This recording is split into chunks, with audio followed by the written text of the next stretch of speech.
காணாமல் போன அந்த ஒரே ஒரு ஆட்டை குறித்து அந்த மேய்ப்பன் என்ன பண்ணணுமா? பரிதவிக்கிறார். அந்த மேய்ப்பன் என்ன செய்கிறார்? பரிதவிக்கிறார்.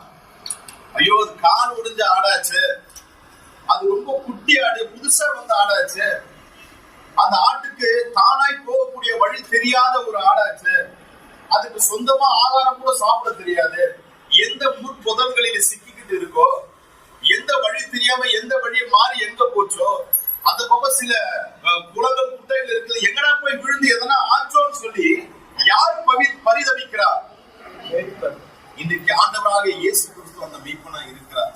அவர் பரிதவிக்கிறார். என்ன தெரியுமா? நான் இந்த ஊழியத்தை இந்த சபையில இருக்க எல்லா ஜனங்களிடத்திலும் பாஸ்டர் சாம் மூலமா நான் பகிர்ந்து கொடுத்திருக்கிறேன். இது அவருடைய வேலை மாத்திரமல்ல, அவருடைய வேலை உங்களை வழி நடத்துவது, உங்களுக்கு உபதேசிப்பது, உங்களுக்கு செபிப்பது, உங்களுக்காய் சில நன்மையான காரியங்களை செய்வது,